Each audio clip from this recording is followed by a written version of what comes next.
నా పేరు CH Durga Bhavani. TSUTF రాష్ట్ర ఉపాధ్యక్షురాలుగా పనిచేస్తూ ఉన్నాను.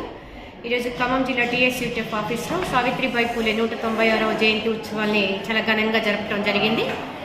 అనేక మంది ఉత్తమ మహిళా ఉపాధ్యాయుల్ని సన్మానించడం జరిగింది. ఈ సందర్భంగా 196 సంవత్సరాలు అంటే 180 సంవత్సరాల క్రితం సావిత్రిబాయి బాల్య వయసులోనే, చిన్న వయసులోనే బాలికా విద్య యొక్క అవసరం, మహిళా విద్య యొక్క అవసరం ఆ దంపతులు గమనించి ఆ బాలికా విద్య కోసం పాఠశాలను ఏర్పాటు చేయటం, 1848లో మొదటి పాఠశాలను ఏర్పాటు చేసే క్రమంలో వారికి ఎదురైనటువంటి అడ్డంకుల్ని అధిగమించడానికి ఫాతిమా వారికి ఎలా హెల్ప్ చేసిందో మనందరికీ తెలుసు.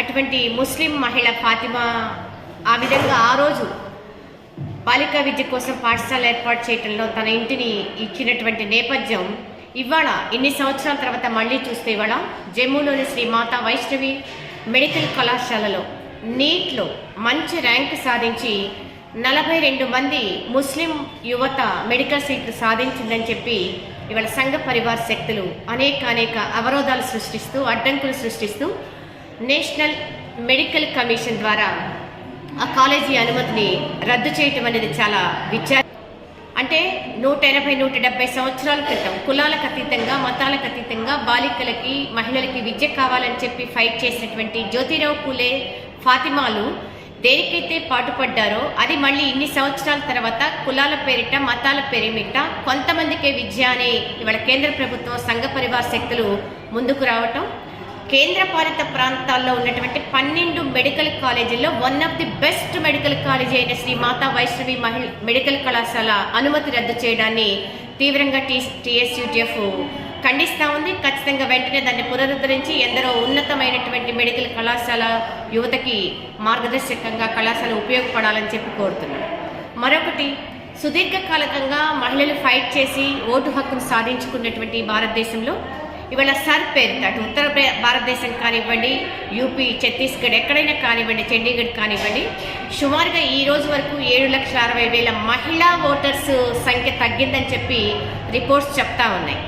అంటే ఎలక్షన్ కమిషన్ కూడా దీన్ని ఎంక్వైరీ చేయాల్సినటువంటి అవసరం ఉంది.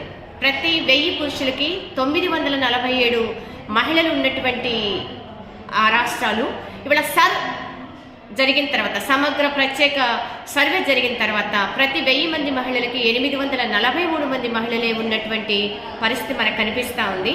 అంటే మహిళ తలుచుకుంటే ఒక ఓటుకు కానీ, ఇంకొక విషయానికి కానీ తను ఎవరికైతే వెయ్యాలని అనుకుందో దానికి స్టాండ్ అయి ఉంటుంది.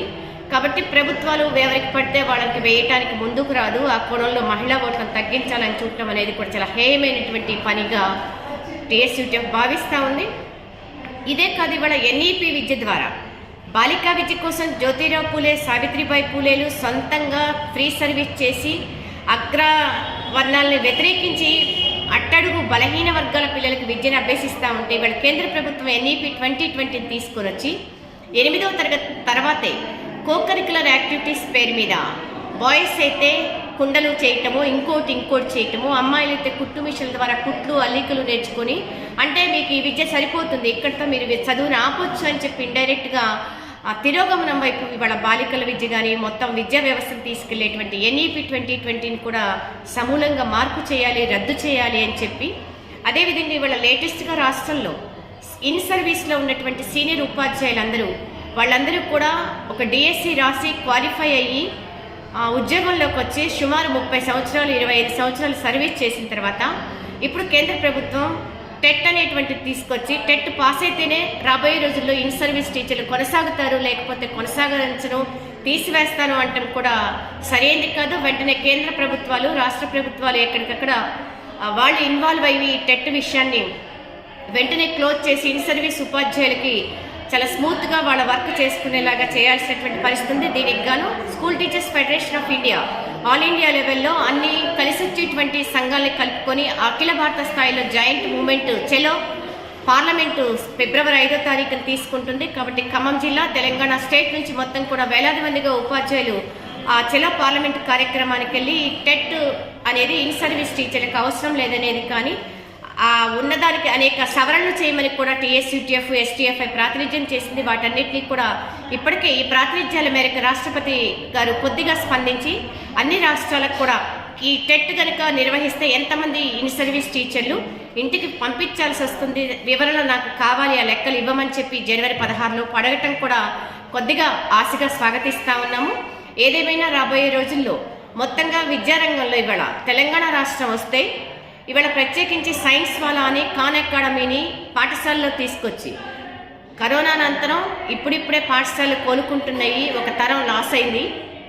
ఇవాళ అభివృద్ధి చెందినటువంటి అనేక దేశాలు 15-16 సంవత్సరాల వరకు పిల్లలకి సెల్ ఫోన్కి దూరంగా ఉంచుతున్నామని చెప్పి ప్రకటన చేస్తున్నటువంటి నేపథ్యంలో మనం మళ్ళీ సైన్స్ వాళ్ళ ఖాన్ అకాడమీ కార్పొరేట్ వాళ్ళని ఈ ప్రైవేట్ వాళ్ళని ఇవాళ లాలూచే ఈ ప్రభుత్వం మళ్ళీ పాఠశాలల్లో ఈ ఖాన్ అకాడమీని ఇంప్లిమెంట్ చేయాలి. దానికి ఖచ్చితంగా ప్రతి స్టూడెంట్ వారంలో 2 గంటలు 3 గంటలు సెల్ ఫోన్ ద్వారా ఆ విద్యను అభ్యసించడం అంటే మళ్ళీ సెల్ ఫోన్ పిల్లల చేతికి ఇవ్వటము అనేది కూడా సరైనది కాదు.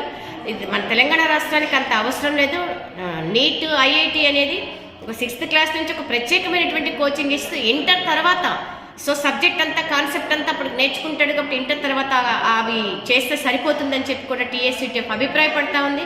కాబట్టి వెంటనే తెలంగాణ రాష్ట్ర ప్రభుత్వం కూడా ఈ ఖాన్ అకాడమీని సైన్స్ వాళ్ళని కూడా పాఠశాల విద్యకి దూరంగా ఉంచడమే మంచి సరైనటువంటి మార్గం అని చెప్పి కూడా మేము అభిప్రాయపడుతూ ఉన్నాము. అదేవిధంగా అనేక పెండింగ్ విషయాలు ఉన్నా కానీ కూడా నిన్న ఆర్థిక శాఖ మంత్రి గారు మరణించిన తర్వాత బీమాని అనౌన్స్ చేశారు. ఓకే, మరణించిన తర్వాత బీమా ఓకే సార్, కానీ ఇవాళ 30 సంవత్సరాలు 40 సంవత్సరాలు సర్వీస్ చేసి ఉద్యోగ విరమణ పొందినటువంటి ఉపాధ్యాయులకు కానీ ఉద్యోగులకు కానీ మీరు ఇవ్వవలసినటువంటివి ఏవి కూడా ఫైనాన్షియల్గా సకాలంలో ఇవ్వలేక అనేక కుటుంబాలు చిన్నాభిన్నం అయిపోతున్నాయి. వీటిని దయచేసి వెంటనే పట్టించుకోండి. మరణించిన తర్వాత బీమా కాదు, మరణానికి ముందు జీవించడానికి కావాల్సినటువంటి ఫైనాన్షియల్ ఫెసిలిటీస్ రావాల్సినవి, ఉద్యోగులకు రావాల్సినవి వెంటనే సకాలంలో ఇవ్వాలని చెప్పి కూడా ఈ సందర్భంగా మిమ్మల్ని విజ్ఞప్తి చేస్తూ ఉన్నాం సార్. Thank you.